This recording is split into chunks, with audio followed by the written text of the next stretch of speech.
नमस्कार दोस्तों, आप सभी को इस यूट्यूब चैनल में बहुत बहुत स्वागत है। यदि आप इस चैनल पर नए हैं तो सबसे पहले वीडियो को लाइक कर दीजिए, चैनल को सब्सक्राइब कर लीजिए और अपने दोस्तों तक शेयर कर दीजिए। बिना टाइम वेस्ट करते हुए कहते हैं टॉपिक है। आज का टॉपिक हम लोग का बहुपद से रिलेटिव है, ठीक है। और इसके क्वेश्चन नंबर 1 पिछले वीडियो में बना दिए हैं, वहाँ से बात कर लेंगे। आज हम लोग बनाते हैं क्वेश्चन नंबर 2, यानी 1 का सेकेंड नंबर क्वेश्चन, जो कि है 4s² माइनस 4s प्लस 1, ठीक है।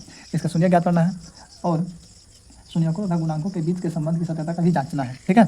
चलिए, तो द्विघात बहुपद आप लोग को पता ही होगा क्या होता है। द्विघात बहुपद ये होता है ax² ये प्लस या माइनस bx प्लस c, ये द्विघात बहुपद है। यानी इसको a पढ़ते हैं, ये b पढ़ते हैं, ये c पढ़ता है। ABCD है, ये अचर है, संख्यात्मक मान है, ठीक है। चलिए, तो ये मेरा a हो गया, ये b हो गया, ये c हो गया। a का वैल्यू 4, b का वैल्यू -4, c का वैल्यू 1, ठीक है। और इसके अल्फा प्लस बीटा बराबर होता है, आप लोग याद ही होगा, -b/a, यानी शून्यकों का योग, ठीक है। ये देखो शून्यक हो गया। अल्फा इंटू बीटा बराबर होता है c/a, ठीक है। ये दो को याद करके रखिएगा। चलिए, तो इसका शून्यक निकालेंगे, मूल निकालेंगे या अल्फा बीटा, 3 को नाम से जानते हैं, शून्यक, मूल या अल्फा बीटा। तो सबसे पहले इसका क्या करना पड़ता है, गुना करना पड़ता है। 4 और 1 को गुना करेंगे, कितना आएगा 4। अब ये 4 को इस प्रकार से तोड़िए, ठीक है, यानी गुणनखंड के रूप में। ये 4 को यानी 4 और गुना 1। अब क्या करना है, इसको जोड़ करके या घटा करके ये 4 लाइए, तो इसको जोड़िएगा तो 4 आ जाएगा, इसमें से घटाइएगा तो 0 आ जाएगा। मैंने माइनस मिलाना है तो ये दोनों को माइनस से मिल लेंगे, ठीक है। मैंने का मतलब यही आ जाएगा 4s² minus 2s minus 2s plus 1, ठीक है। ये दो का पेयर बना दीजिए। यहाँ भी 2, मतलब 4 है तो इसमें 2 छुपा हुआ है, इसमें भी 2 निकल गया।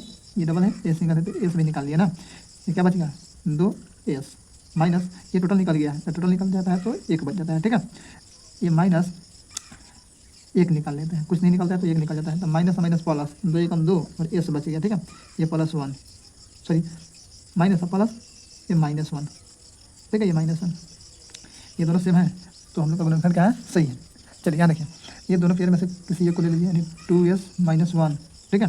ये भाई इसको और इसको एक बार ले लेते हैं, 2s - 1, ठीक है। अब इसका शून्य ज्ञात करने के लिए इस तरह बना लीजिए, यानी 2s - 1 बराबर 0, ठीक है। यानी 2s बराबर माइनस में इधर है प्लस, s बराबर ये गुना में तो इधर आएगा तो भगा में, ठीक है। सेम वैसा ही 2s - 1 बराबर 0, तो 2s बराबर कितना हो जाएगा जी, ये +1, s बराबर 1/2। तो ये आ गया आप लोग का मूल्य, ठीक है। इसको मूल बोलिए या शून्यक बोलिए या अल्फा बीटा। यदि आप अल्फा बराबर इसको अल्फा बोलेंगे तो इसको बीटा बोलेंगे, इसको अल्फा बोलेंगे तो इसको बीटा बोलेंगे, ठीक है। चलिए, अब इसकी सत्यता की जांच भी कर लेते हैं। क्या करते हैं जी, सत्यता की जांच। तो आप सभी को पता है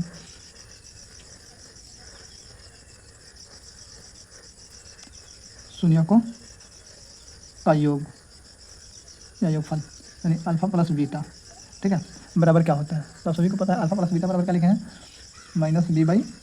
चलिए, अल्फा का मान क्या आया, ये 1/2 प्लस बीटा का मान भी वही है 1/2, क्या होता है b/a, तो माइनस ये फार्मूला का, ठीक है। b का मान क्या है, मतलब ये 4, ठीक है, बटा a का मान क्या है, तो ये a, ठीक है, यानी ये भी 4 है।